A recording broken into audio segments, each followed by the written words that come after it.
നമസ്കാരം ശ്രീജിത്ത് പണിക്കർ. നമസ്കാരം. നമ്മുടെ ഇന്ത്യ മുന്നണി വലിയ ഗതികേടിലാണെന്നാണ് കേൾക്കുന്നത്.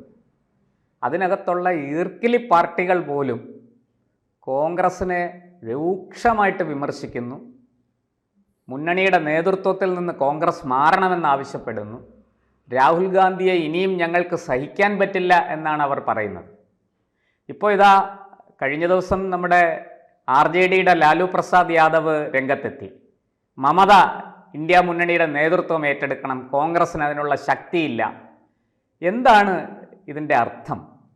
കോൺഗ്രസ് ഇന്ത്യ മുന്നണിയിൽ നിന്ന് പുറത്തു പോവുകയാണോ, അതോ കോൺഗ്രസിൽ നിന്ന് ഈ നേതൃത്വം മമതയെ പോലുള്ളവർ പിടിച്ചെടുക്കുകയാണോ? എന്താണ് ഇന്ത്യ മുന്നണിയിൽ സംഭവിക്കുന്നത്? അങ്ങേക്ക് എന്താണ് തോന്നുന്നത്? പ്രശാന്ത് ജി, നമ്മൾ ഈ കഴിഞ്ഞ കുറേ നാളുകളായിട്ട്, പ്രത്യേകിച്ച് തെരഞ്ഞെടുപ്പിന് ശേഷം, ലോക്സഭാ തെരഞ്ഞെടുപ്പിന് ശേഷം ഇന്ത്യ മുന്നണിയിൽ ഉണ്ടായിരിക്കുന്ന മാറ്റങ്ങളൊക്കെ നോക്കിക്കഴിഞ്ഞാൽ അത് പെട്ടെന്നൊരു ഓവർനൈറ്റ് ചേഞ്ച് അല്ല. കാരണം വലിയൊരു മുന്നേറ്റം ഒരുപക്ഷെ ഈ സഖ്യത്തിന് ഉണ്ടാക്കാനായിട്ട് സാധിച്ചുവെങ്കിലും അത് ഒരു ഭരണത്തിലേക്ക് വരുന്ന രീതിയിലത്തേക്ക് വന്നില്ല. അവർക്ക് വോട്ടിംഗ് മെഷീനെ കുറ്റം പറയാനുള്ള ഒരു സാധ്യത പോലും നഷ്ടപ്പെട്ടു എന്നുള്ളത് നമുക്കറിയാം. അപ്പോൾ അങ്ങനെ വലിയ നല്ല ഒരു പ്രകടനമൊക്കെ തന്നെ അവർ കാഴ്ചവെക്കുന്നു. സീറ്റ് ടാലി മൊത്തത്തിൽ കൂടുന്നു. കോൺഗ്രസിനും അതേപോലെ തന്നെ വരുന്നു. 10 വർഷങ്ങൾക്ക് ശേഷം കോൺഗ്രസിന് ഒരു ഔദ്യോഗിക പ്രതിപക്ഷ നേതാവ് ലോക്സഭയിൽ ഉണ്ടാകുന്നു. അത് രാഹുൽ ഗാന്ധി തന്നെയാകുന്നു. ഇങ്ങനെ കുറേയധികം പോസിറ്റീവായിട്ടുള്ള കാര്യങ്ങൾ ഈ മുന്നണിയെ സംബന്ധിച്ചിടത്തോളം ഉണ്ടായിട്ടുണ്ടെങ്കിലും കോൺഗ്രസ് തന്നെയാണോ ഈ മുന്നണിയെ ഭരിക്കേണ്ടത് എന്നുള്ള ഒരു ചർച്ച സജീവമായിട്ട് തന്നെ നടക്കുന്നുണ്ട്. അപ്പോൾ ഇപ്പോൾ അത് വളരെ പ്രധാനപ്പെട്ട പല നേതാക്കന്മാരും പറഞ്ഞിട്ടുണ്ട് എന്നുള്ളത് മാത്രമേ ഇതിൽ വ്യത്യാസമുള്ളൂ. നമ്മൾ ഈ ഇന്ത്യ മുന്നണി എന്നത് ഈ ലോക്സഭാ തെരഞ്ഞെടുപ്പിന് പ്രിപ്പയർ ചെയ്യുന്ന ഒരു ഘട്ടത്തിൽ പോലും ആരായിരിക്കണം അതിനെ നയിക്കുന്നത് എന്നതുമായി ബന്ധപ്പെട്ട് വലിയ ആശങ്കകൾ ഉണ്ടായിരുന്നു, പല തർക്കങ്ങളും ഉണ്ടായിരുന്നു. ഇതിൽ പല പാർട്ടികളുടെയും പ്രധാനപ്പെട്ട ഒരു പ്രശ്നം അവരൊരു പാൻ ഇന്ത്യ പാർട്ടി അല്ല എന്നുള്ളതാണ്.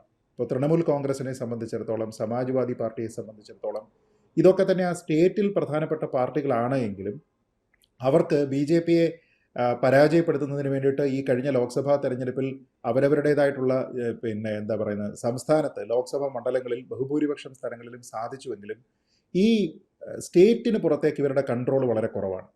അപ്പോൾ അതുകൊണ്ട് തന്നെ ഇന്ത്യ സഖ്യത്തിൻ്റെ തലപ്പത്തേക്ക് വരാനായിട്ട് ഇന്ത്യ മുഴുവൻ സ്വീകാര്യതയുള്ള ഒരു നേതാവ് വേണം എന്നുള്ളൊരു ചിന്തയുണ്ട്. നിലവിലത്തെ സാഹചര്യത്തിൽ അങ്ങനെ ഒരാൾ വരാനായിട്ട് കോൺഗ്രസിൽ നിന്ന് മാത്രമേ സാധിക്കുകയുള്ളൂ.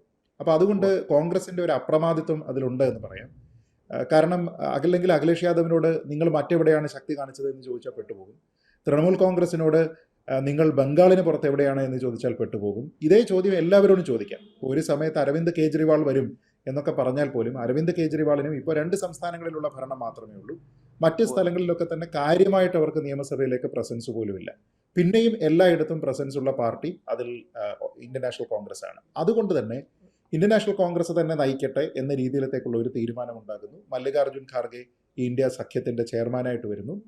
അദ്ദേഹത്തിന് അങ്ങനെ നോക്കിക്കഴിഞ്ഞാൽ ഒരു ഡബിൾ റോള് കൂടിയുണ്ട്. കാരണം രാജ്യസഭയിലെ ആ മുന്നണിയുടെ നേതാവ് എന്ന് പറയുന്നത് അദ്ദേഹം തന്നെയാണ്. രാഹുൽ ഗാന്ധിയാണ് ലോക്സഭയിലുള്ളത്. അപ്പോൾ ഇന്ത്യ സഖ്യത്തിനെതിരെ ഒരു ആക്ഷേപം ഉണ്ടാകുമ്പോൾ ഞാൻ മനസ്സിലാക്കുന്ന 1-2 കാര്യങ്ങൾ. ഒന്ന്, ടെക്നിക്കലി സാങ്കേതികമായി അതിൻ്റെ തലപ്പത്തുള്ളത് രാഹുൽ ഗാന്ധി അല്ല. അപ്പോൾ അതുകൊണ്ട് തന്നെ ഇന്ത്യ സഖ്യത്തിൻ്റെ മുകളിൽ നിന്ന് കോൺഗ്രസ് മാറണം എന്നാരെങ്കിലും പറഞ്ഞാൽ അത് രാഹുൽ ഗാന്ധി മാറണം എന്നുള്ള രീതിയിലത്തേക്ക് അതിനെ വ്യാഖ്യാനിക്കാനായിട്ട് സാങ്കേതികമായിട്ട് പറ്റില്ല. അവരുടെ പോസ്റ്റർ ബോയ് ഇപ്പോഴും രാഹുൽ ഗാന്ധി ആണ് എങ്കിലും. രണ്ടാമത്തെ പ്രധാനപ്പെട്ട പ്രശ്നം, മമതാ ബാനർജിയെ സംബന്ധിച്ചിടത്തോളം വലിയ വീര്യത്തോടു കൂടിയിട്ടാണ് അവർ BJPയെ എതിർക്കുന്നത്. അവരെല്ലാ പാർട്ടികളെയും എതിർക്കുന്നുണ്ട്, CPMനെ അവിടെ ഇല്ലാതെയാക്കുന്നുണ്ട്.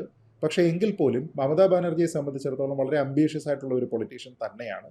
അപ്പോൾ അവർ നേതൃത്വത്തിലേക്ക് വരണം, അങ്ങനെയുള്ള ഒരാൾ വരണമെന്ന് പറഞ്ഞാൽ ഒരു പക്ഷേ വരുന്ന ഭാവി തെരഞ്ഞെടുപ്പുകളെയൊക്കെ തന്നെ ഏത് രീതിയിലത്തേക്ക് കൊണ്ടുപോകണം എന്നുള്ള ഒരു തിങ്ക് ടാങ്ക് ഫോർമേഷൻ ഉൾപ്പെടെയുള്ള കാര്യങ്ങൾക്ക് ഫ്രഷ് തോട്ട്സ് വരട്ടെ.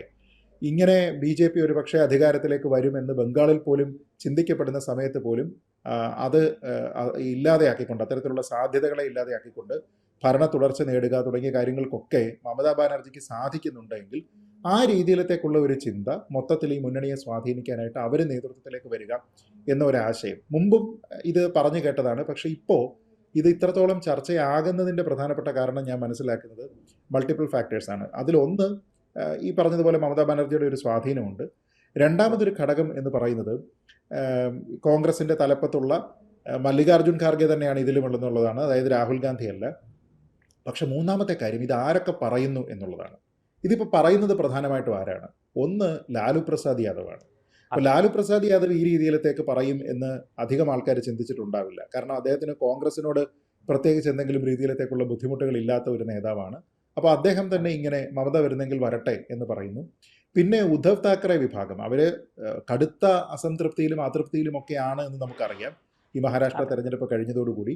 അപ്പോൾ അവിടെ അവരുടെ ഭാഗത്ത് നിന്ന് ഇപ്പോൾ സഞ്ജയ് റൗട്ടിനെ പോലെയുള്ള ചില ആൾക്കാരുടെ ഭാഗത്ത് നിന്ന് ഇതേപോലത്തെ പ്രസ്താവനകൾ വരുന്നു എന്നുള്ളത് വളരെ ഗുരുതരമായിട്ടുള്ള ഒരു കാര്യമാണ്. കാരണം അത് എൻ്റെ സീരിയസ്നെസ് വർദ്ധിപ്പിക്കുന്നുണ്ട്.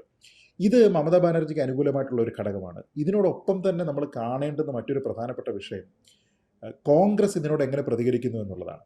ഇപ്പം മമതാ ബാനർജി എങ്ങനെയായിരിക്കും പ്രതികരിക്കുക? ഇവിടെ യാതൊരു വിധത്തിലുള്ള കെട്ടുറപ്പിൻ്റെ പ്രശ്നങ്ങളൊന്നുമില്ല, ഇതെല്ലാം നല്ല രീതിയിൽ തന്നെ പോവുകയാണ്. ആ രീതിയിലത്തേക്കുള്ള ചില പ്രതികരണങ്ങളൊക്കെ തന്നെ ഇതിനോടകം തന്നെ വന്നിട്ടുമുണ്ട്. പക്ഷേ കോൺഗ്രസ് നോക്കൂ, കോൺഗ്രസിൻ്റെ തിരഞ്ഞെടുക്കപ്പെട്ട ചില എം പിമാർ, മാണിക്യം ടാഗോർ എന്നൊക്കെ പറയുന്ന എം പി ഒക്കെ തന്നെ പറഞ്ഞിരിക്കുന്നത് ഇത് ഈ ഇന്ത്യ സഖ്യത്തിനുള്ളിൽ തന്നെ അദാനിയെ രക്ഷിച്ചെടുക്കുന്നതിന് വേണ്ടി താല്പര്യമുള്ള ചില കക്ഷികളുടെ സൂത്രപ്പണിയാണ് എന്നാണ്. അപ്പോൾ അവരിപ്പോൾ നമ്മളൊന്ന് ആലോചിച്ച് നോക്കിക്കഴിഞ്ഞാൽ പാർലമെൻറ്റിൽ, ലോക്സഭയിലായിക്കോട്ടെ രാജ്യസഭയിലായിക്കോട്ടെ ഇവരുടെ ഒരൊറ്റ ഉദ്ദേശം എന്ന് പറഞ്ഞാൽ അമേരിക്കയിലും മറ്റുമുള്ള ആരോപണങ്ങളെ കൂട്ടി പിടിച്ചുകൊണ്ട് അദാനിയെ അതിനുവേണ്ടി എക്വിപ്പ് ചെയ്യുന്നത് BJP ആണ്, നരേന്ദ്രമോദിയാണ് എന്ന് പറഞ്ഞുകൊണ്ട് അറ്റാക്ക് ചെയ്യാൻ നിൽക്കുമ്പോൾ ഏറ്റവും പ്രധാനം രണ്ടുപേരതിലില്ല. തൃണമൂൽ കോൺഗ്രസും അതിലില്ല, സമാജ്വാദി പാർട്ടിയില്ല. അപ്പോൾ ഈ ആൾക്കാരുടെ താല്പര്യം കൂടിയാണ് ഇതിലുള്ളത് എന്ന രീതിയിലത്തേക്കുള്ള ഒരു ചർച്ച കൂടി വരുന്നുണ്ട്. അപ്പോൾ ഇത് നിലവിൽ കാണിക്കുന്നത് കെട്ടുറപ്പുണ്ട് എന്നൊക്കെ ഇവർ പറഞ്ഞാലും അത്ര കെട്ടുറപ്പ് ഇല്ല എന്നുള്ള ഒരു വസ്തുതയിലേക്കാണ് വിരൽ ചൂണ്ടുന്നത്. അല്ല, ഈ കോൺഗ്രസ് വാസ്തവത്തിൽ ഇങ്ങനെയൊക്കെ ആരോപിക്കുമ്പോൾ നമുക്ക് തോന്നുന്നത് ഈ അദാനിയാണോ പ്രധാനമന്ത്രി കസേരയിലിരിക്കുന്നത്? എത്ര ബാലിശമായിട്ടാണ് ഇതൊക്കെ ഇങ്ങനെ കോൺഗ്രസ് രാഷ്ട്രീയം കളിക്കുന്നത്. എന്തു മോശമാണ്. ഇന്ത്യ കുറേ കാലം, ഒരു 10-60 കൊല്ലം ഇന്ത്യ ഭരിച്ച പാർട്ടിയാണ്. ആ പാർട്ടിക്കുണ്ടായിരിക്കുന്ന ഗതികേടാണ്. വാസ്തവത്തിൽ മമതയും ലാലും ഒക്കെ പറയുന്നതിലൊരു അർത്ഥമുണ്ട്. കോൺഗ്രസ്സിന് നല്ല നേതൃത്വമില്ല, അതൊരു സത്യമാണ്. ഇരിക്കട്ടെ, ഇക്കാര്യത്തിൽ എനിക്ക് ഒരു സംശയം അങ്ങയോട് ചോദിക്കാനുണ്ട്. ഈ മമത മുന്നോട്ട് വരണമെന്ന ഈ ആവശ്യം പല ഘടകകക്ഷികളും ഉന്നയിക്കുന്നുണ്ട്. എന്താണ് നമ്മുടെ കമ്മ്യൂണിസ്റ്റ് പാർട്ടികളുടെ ഇക്കാര്യത്തിലുള്ള നയം എന്താണ്? അവർ മമതയെ സ്വീകരിക്കുമോ?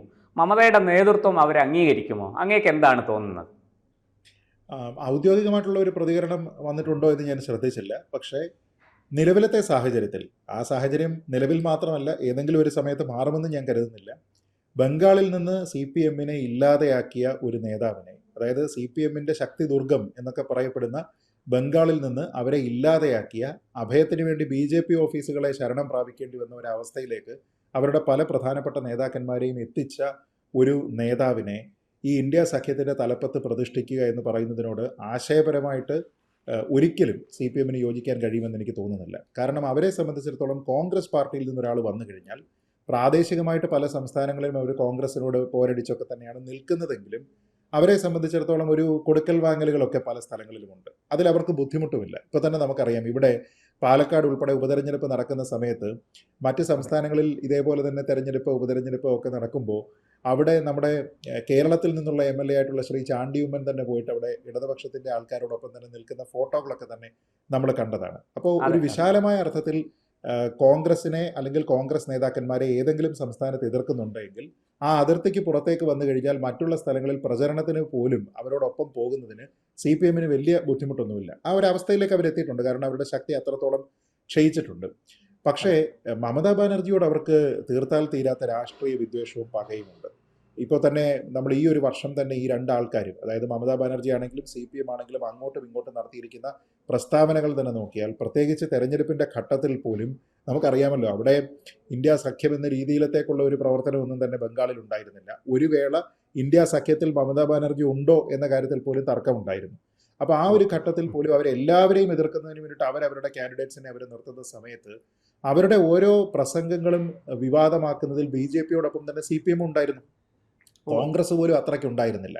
അപ്പോൾ ചെയ്തിരുന്നതെല്ലാം CPM-ആണ്. മമതാ ബാനർജിയുടെ പ്രസംഗത്തിലെല്ലാം നുണയാണ് എന്ന് പറയുന്ന രണ്ട് പാർട്ടികൾ BJP-യും CPM-ഉമായിരുന്നു.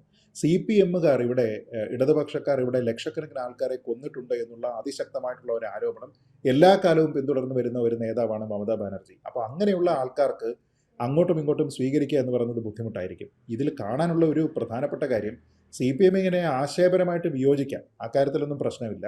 പക്ഷെ അത് ഈ മുന്നണിയിൽ എത്രത്തോളം വിലപ്പോകും എന്നുള്ള ഒരു പ്രധാന കാര്യമുണ്ട്. കാരണം ഇന്നത്തെ ഒരു സാഹചര്യം നമ്മൾ നോക്കിക്കഴിഞ്ഞാൽ ലോക്സഭയിൽ CPM ഇന്ത്യ സഖ്യത്തിൽ പോലും ഒരു വലിയ മേജർ കോൺട്രിബ്യൂട്ടർ അല്ല. അവർ ഏറ്റവും കൂടുതൽ സീറ്റുകൾ പ്രതീക്ഷിച്ചത് നമ്മുടെ നാട്ടിലാണ്. അവിടെ കഴിഞ്ഞ 10 വർഷമായിട്ട് അവർക്ക് ഓരോ MP മാരെ മാത്രമേ ലോക്സഭയിൽ കിട്ടുന്നുള്ളൂ. ലോക്സഭയിലുള്ള MP മാരെക്കാൾ കൂടുതൽ രാജ്യസഭയിൽ അവർക്കിപ്പോൾ ഉണ്ട്. അപ്പോൾ അങ്ങനെ നമ്മൾ നോക്കിക്കഴിഞ്ഞാൽ അവരെ സംബന്ധിച്ചിടത്തോളം അവരുടെ വോയിസിന് എത്രത്തോളം അവിടുത്തെ മൊത്തത്തിലുള്ള തീരുമാനവുമായിട്ട് റെസണേറ്റ് ചെയ്യാൻ കഴിയും, ആ ഒരു റെസണേറ്റ് ചെയ്യാൻ സാധിക്കുന്നില്ല എങ്കിൽ ആ തീരുമാനത്തിനെ ഇൻഫ്ലുവൻസ് ചെയ്യാനായിട്ട് എത്രത്തോളം ശക്തി ഇന്ന് CPM-നുണ്ട് എന്നുള്ളത് വലിയ പ്രശ്നമാണ്. ഇത് ആരാ പറയുക? CPM-ന്റെ തലപ്പത്ത് ഇപ്പോൾ ആരാണ് തീരുമാനമെടുക്കുന്നത്? അങ്ങനെയുള്ള കുറേ കാര്യങ്ങളുണ്ട്. ഇപ്പോൾ സീതാറാം യെച്ചൂരിയെ സംബന്ധിച്ചിടത്തോളം അദ്ദേഹം എല്ലാ നേതാക്കന്മാരുമായിട്ട് കോഡിയലായിട്ടുള്ള ഒരു ബന്ധം ഉണ്ടാക്കുന്ന ആളായിരുന്നു. അദ്ദേഹത്തിന് BJP നേതാക്കന്മാരോട് പോലും പ്രധാനമന്ത്രിയോട് പോലും വളരെ എതിർക്കുന്ന സമയത്തും കോഡിയലായിട്ടുള്ള റിലേഷൻഷിപ്പ് ഉണ്ടായിരുന്നു. അതെ, അങ്ങനെ പറ്റുന്ന രീതിയിലത്തേക്കുള്ള ഒരു റീപ്ലേസ്മെന്റ് അദ്ദേഹത്തിന് ഉണ്ടോ? ഇങ്ങനെയുള്ള കുറേയധികം പ്രശ്നങ്ങളുണ്ട്. അപ്പോൾ അതുകൊണ്ട് CPM എതിർക്കും എന്നുള്ളത് ശരിയാണ്. പക്ഷേ CPM-ന്റെ എതിർപ്പ് എവിടെ വരെ എന്നുള്ള കാര്യത്തിൽ വലിയ സംശയമുണ്ടെന്നാണ് എനിക്ക് തോന്നുന്നത്. എന്തായാലും ഇന്ത്യ സഖ്യത്തിനെ സംബന്ധിച്ചിടത്തോളം വളരെ രസകരമായിട്ടുള്ള ഫോർമേഷൻസ് ആണ് ഇനി വരാൻ പോകുന്നത്. ഇത് ഒരു പക്ഷേ അവരിൽ അന്തരം കൂടുതൽ ഉണ്ടാക്കാനുള്ള സാധ്യതയുണ്ട്. കാരണം ഒരു വ്യക്തിയെ, മമതാ ബാനർജിയെ എതിർക്കുക, പാർട്ടിയെ എതിർക്കുക എന്നതിനപ്പുറത്തേക്ക് ഗുരുതരമായിട്ടുള്ള ആരോപണമാണ് അദാനിയെ രക്ഷിക്കാൻ വേണ്ടിയിട്ട് ചില സഖ്യകക്ഷികൾ പ്രവർത്തിക്കുന്നു എന്നുള്ളത്. അതിനെ തിരുത്താനായിട്ട് പാർട്ടി, കോൺഗ്രസ് ശ്രമിക്കുമോ തുടങ്ങിയ കാര്യങ്ങളൊക്കെ തന്നെ ഇനി കാണേണ്ടതാണ്. പക്ഷേ പാർട്ടിയിലുള്ള അവരുടേതായിട്ടുള്ള സംസ്ഥാനങ്ങളിലെ മുഖ്യമന്ത്രിമാരെ പോലും അദാനിയോട് സഹകരിക്കുന്നതിൽ നിന്ന് നിരുത്സാഹപ്പെടുത്താൻ കഴിയാത്ത കോൺഗ്രസിൻ്റെ സെൻട്രൽ ലീഡർഷിപ്പിന് ഇതൊക്കെ എത്രത്തോളം ചെയ്യാൻ കഴിയുമെന്നുള്ളതും കണ്ടറിയണം. അതെ, തീർച്ചയായിട്ടും. ഈ കാര്യത്തിൽ ഇപ്പോൾ നമ്മുടെ CPI-യുടെ നേതാവ് D. രാജ എങ്ങും തൊടാത്ത ചില പ്രസ്താവനകളൊക്കെ നടത്തി. കോൺഗ്രസിനെ അങ്ങനെ അവിടുന്ന് മാറ്റാൻ, നേതൃസ്ഥാനത്തുനിന്ന് മാറ്റാൻ പറ്റില്ല എന്നൊക്കെ ഇങ്ങനെ അവിടെ ഇവിടെയും തൊടാതെയൊക്കെ പറഞ്ഞു. പക്ഷേ എനിക്ക് ഒരു ചെറിയ കാര്യം കൂടി, നമ്മുടെ ഈ ഇന്ത്യ മുന്നണിയിലെ ഒരു പ്രധാന കക്ഷിയാണ് DMK. DMK ഈ കാര്യത്തിൽ ഇതുവരെ ഒന്നും മിണ്ടിയിട്ടില്ല എന്നാണ് ഞാൻ മനസ്സിലാക്കുന്നത്. എന്താണ് അങ്ങേക്ക് വളരെ ചുരുക്കത്തിൽ? DMK-യെ സംബന്ധിച്ചിടത്തോളം രാഷ്ട്രീയമായിട്ട് അവർക്ക് ഒരു പക്ഷേ കൂടുതൽ താല്പര്യം ഉണ്ടാവുക കോൺഗ്രസിനോടാണ്. കാരണം കോൺഗ്രസിനെ സംബന്ധിച്ചിടത്തോളം കാരണം മറ്റു പാർട്ടി എന്ന് പറഞ്ഞു കഴിഞ്ഞാൽ വളരെ വിദൂരമായിട്ടുള്ള ഒരു സ്ഥലത്ത് കിടക്കുന്ന ഒരു പ്രാദേശിക സ്വഭാവമുള്ള പാർട്ടിയാണ്. അപ്പോൾ കോൺഗ്രസിനോട് ഒരു ഡിമാൻഡ് വെക്കുന്നതിന് വേണ്ടിയിട്ട് DMK-ക്ക് ഒരു പക്ഷേ സാധിച്ചേക്കും. അതിന് തക്ക രീതിയിലത്തേക്കുള്ള ഒരു പൊളിറ്റിക്കൽ ക്ലൗട്ട് ബിൽഡ് ചെയ്തിട്ട് തൃണമൂൽ കോൺഗ്രസിനോട് അതൊക്കെ തന്നെ ബാർഗെയിൻ ചെയ്യാനായിട്ട് അവർക്ക് സാധിക്കുമോ എന്നുള്ള പ്രശ്നമുണ്ട്. പിന്നെ തന്നെയല്ല, അങ്ങനെ നോക്കിക്കഴിഞ്ഞാൽ മമതാ ബാനർജിയുടെ ശക്തിയേക്കാൾ ഒട്ടും മോശമല്ല സ്റ്റാലിൻ്റെ ശക്തി. ഇന്ത്യ സഖ്യവുമായി ബന്ധപ്പെട്ട് നമ്മൾ നോക്കിക്കഴിഞ്ഞാൽ അവിടെ എങ്ങനെയാണോ മമതാ ബാനർജി തമിഴ്നാട്ടിൽ ബംഗാളിൽ പ്രവർത്തിക്കുന്നത്, എന്താണോ അവരുടെ തമിഴ്നാട്ടിലെ ശക്തി, അതേപോലെ തന്നെയാണ് മറിച്ചും.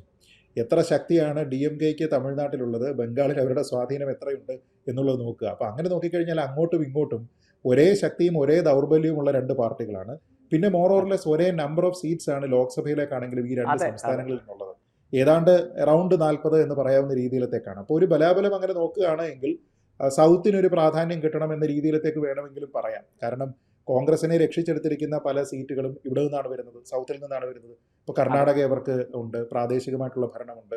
കേരളത്തിൽ നിന്ന് ഏറ്റവും കൂടുതൽ MP-മാരുണ്ടാകുന്നുണ്ട്. അങ്ങനെ നോക്കിക്കഴിഞ്ഞാൽ എന്തുകൊണ്ട് ആയിക്കൂടാ എന്ന രീതിയിലത്തേക്കുള്ള ചിന്ത വേണമെങ്കിൽ ഇന്ത്യ സഖ്യത്തെ സംബന്ധിച്ചിടത്തോളം വരാം. തന്നെയുമല്ല, കഴിഞ്ഞ കുറേ നാളുകളായിട്ട് സ്റ്റാലിൻ ശ്രമിക്കുന്നത് തന്നെ തമിഴ്നാട്ടിൻ്റെ ബൗണ്ടറിക്കുള്ളിലുള്ള ഒരു നേതാവാകാൻ മാത്രമല്ല, അദ്ദേഹം മറ്റു വിഷയങ്ങളിൽ കൂടി അഭിപ്രായം പറയുന്നതിന് വേണ്ടിയിട്ടോ അതിനുവേണ്ടി പ്രവർത്തിക്കുന്നതിനോ ഒക്കെ വേണ്ടി അദ്ദേഹം ശ്രമിക്കാറുണ്ട്. പക്ഷേ അപ്പോൾ ഉണ്ടാകാവുന്ന ചില പ്രശ്നങ്ങളുണ്ട്. കാരണം അത് മമതാ ബാനർജിക്ക് കൂടുതൽ അഡ്വാൻറ്റേജ് ആണെന്നാണ് ഞാൻ കരുതുന്നത്. കാരണം പൊതുവെ ഹിന്ദു മതത്തിനോട് ഈ സ്റ്റാലിൻ അല്ലെങ്കിൽ അദ്ദേഹത്തിൻ്റെ DMK പുലർത്തുന്ന ഒരു സമീപനമുണ്ട്. അത് പണ്ട് മുതലേ തന്നെ അവർ ട്രഡീഷണലായിട്ട് പുലർത്തുന്ന ഒരു സമീപനമാണ്. അതിൽ നിന്ന് ഒട്ടും വ്യത്യസ്തമായിരുന്നില്ല ഉദയനിധി സ്റ്റാലിൻ്റെ പ്രസ്താവനകൾ. അപ്പോൾ അങ്ങനെ നമ്മൾ നോക്കുകയാണ് എങ്കിൽ കോൺഗ്രസിനെ സംബന്ധിച്ചിടത്തോളം ആണെങ്കിലും ഇനി അഥവാ നോർത്ത് ഇന്ത്യയിൽ പൊളിറ്റിക്സ് കളിക്കുന്ന ഏതൊരു പ്രധാനപ്പെട്ട പാർട്ടിയെ സംബന്ധിച്ചിടത്തോളം ആണെങ്കിലും അവിടുത്തെ ഹിന്ദു വിഭാഗത്തിനെ പിണക്കുക എന്ന് പറയുന്നത് അസാധ്യമാണ്. ഇപ്പോൾ അവർക്കുള്ള ഒരു നേട്ടമായിട്ട് വന്നതെന്താണ്, BJP-ക്ക് ഉത്തർപ്രദേശ് ഉൾപ്പെടെയുള്ള പല സംസ്ഥാനങ്ങളിലും വോട്ട് വിഹിതം ലോക്സഭയിൽ കാര്യമായിട്ട് കുറഞ്ഞു. അപ്പോൾ അവരുടെ മെജോറിറ്റി വോട്ട് ബാങ്ക് ആയിട്ടുള്ള ഹിന്ദു വിഭാഗത്തിൽ കുറേയധികം ആൾക്കാർ മറിച്ച് ചിന്തിച്ചു എന്നുള്ളൊരു ചിന്ത അവർക്കുണ്ടാകാം. DMK-യുടെ ഒരാളിനെ, ഇങ്ങനെ ഹിന്ദു വിരുദ്ധത പറയുന്ന ഒരാളിനെ പിടിച്ച് തലപ്പത്തേക്ക് വെച്ച് കഴിഞ്ഞാൽ ഇപ്പോൾ കൂടെയുള്ള ഹിന്ദു വോട്ട് പോലും ഇല്ലാതെയാകുന്ന ഒരവസ്ഥയാണ്. അങ്ങനെ ആത്മഹത്യാപരമായിട്ടുള്ള ഒരു തീരുമാനത്തിലേക്ക് അവർ പോകുമെന്ന് എനിക്ക് തോന്നുന്നില്ല.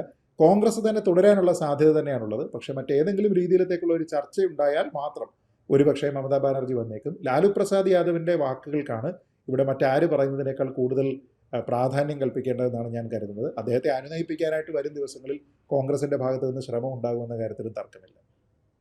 തീർച്ചയായിട്ടും എന്തായാലും നമുക്ക് കാത്തിരിക്കാം കോൺഗ്രസ് എങ്ങനെ ഈ പ്രതിസന്ധി മറികടക്കും, മമതയെ എങ്ങനെ ഒതുക്കും, മമതയുടെ മമത എങ്ങനെയായിരിക്കും എന്നൊക്കെ നമുക്ക് കാത്തിരുന്ന് കാണാം. കൂടുതൽ വാർത്തകളും വിശേഷങ്ങളും നിങ്ങളിലേക്ക് എത്താൻ ABC മലയാളം സബ്സ്ക്രൈബ് ചെയ്യുക, ബെൽബട്ടനും അമർത്തുക.